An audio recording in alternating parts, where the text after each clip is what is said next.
कोल्हापूर महानगरपालिकेकडून घरफाळा दंड व्याजात सवलत योजना जाहीर। फेब्रुवारी अखेरपर्यंत चालू मागणीसह थकबाकीची सर्व रक्कम एक रकमी भरल्यास त्यावरील दंड व्याजात 80% सवलत। महावितरणकडून स्मार्ट प्रीपेड मीटरची जोडणी। नागपूरचे स्मार्ट प्रीपेड मीटर विरोधी नागरिक समिती आक्रमक।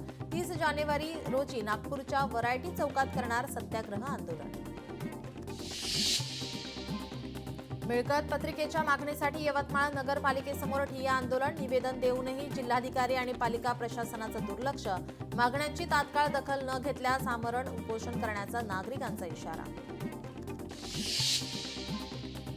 सांगलीतील बहीण भाऊ राष्ट्रीय स्पर्धेत चमकले। शरयू आणि आदित्य मोरे ठरले निष्णात नेमबाज। सांगली पोलीस निरीक्षक संजय मोरे यांच्या मुलांनी नाव उंचावलं।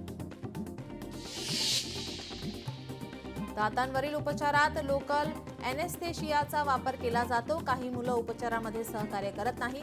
आता महापालिकेच्या नायर डेंटल हॉस्पिटलमध्ये जनरल एनेस्थेशिया देऊन मोफत उपचार केले जातात। अशा पद्धतीचे उपचार करणारे नायर हे देशातील एकमेव हॉस्पिटल आहे। उत्तराखंडमध्ये लवकरच समान नागरी संहितेचे नवीन नियम लागू केले जाणार। या संदर्भात आता राज्यात लिव्ह इन रिलेशनशिपमध्ये राहू इच्छिणाऱ्या जोडप्यांना विवाहाप्रमाणे नोंदणी करावी लागणार। उत्तराखंडमधील सर्व रहिवाशांना हे नियम लागू होतील। 26 जानेवारीपासून राज्यात हे नवीन नियम लागू केले जाण्याची शक्यता। आसाराम बापूला 31 मार्चपर्यंत अंतरिम जामीन मंजूर। राजस्थान उच्च न्यायालयाकडून अंतरिम जामीन मंजूर। मागील 2 दिवसांपासून मुंबईतील तापमानात वाढ। यामुळे वातावरणातील गारवा काहीसा कमी। दरम्यान मुंबईत 2 दिवस ढगाळ वातावरण राहील, हवामान विभागाचा अंदाज। दिल्लीत धुक्याचा दाट थर। धुक्यामुळे विमान उड्डाण आणि रेल्वे वाहतूक सेवांमध्ये व्यत्यय। उत्तर प्रदेशात थंडीची लाट। गाझियाबादमध्ये पसरली धुक्याची चादर। रस्ते धुक्यात हरवल्याने वाहनधारक त्रस्त। जळगावात विनापरवाना गैरहजर असलेल्या अधिकारी आणि कर्मचाऱ्यांवर शिस्तभंगाची कारवाई करण्याचे निर्देश। मुख्य कार्यकारी अधिकारी अंकित यांनी अचानक भेटी देऊन केली होती पाहणी। पंतप्रधान नरेंद्र मोदी आज आशियातील दुसऱ्या क्रमांकाच्या इस्कॉन मंदिराचं उद्घाटन करणार। नवी मुंबईतील खारघरमध्ये गेल्या 12 वर्षांपासून निर्माणाधीन असलेले इस्कॉन मंदिर अखेर पूर्णपणे तयार।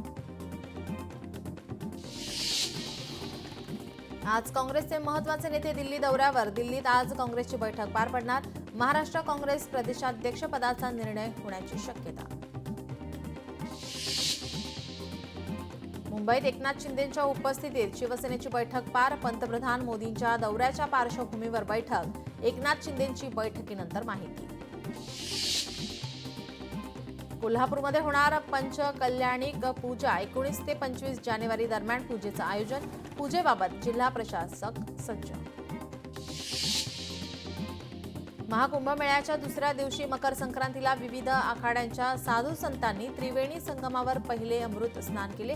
मंगळवारी तब्बल 3.50 कोटी भाविकांनी स्नान केले। प्रयागराज येथे देश विदेशातून असंख्य लोक महाकुंभमेळ्यासाठी दाखल।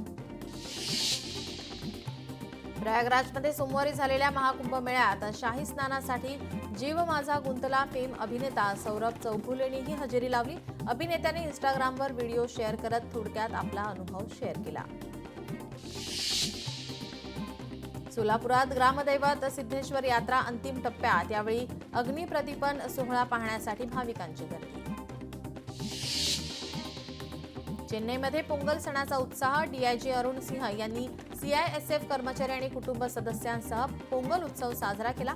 यावेळी लाठीकाठीचं प्रात्यक्षिक सादर करण्यात आले।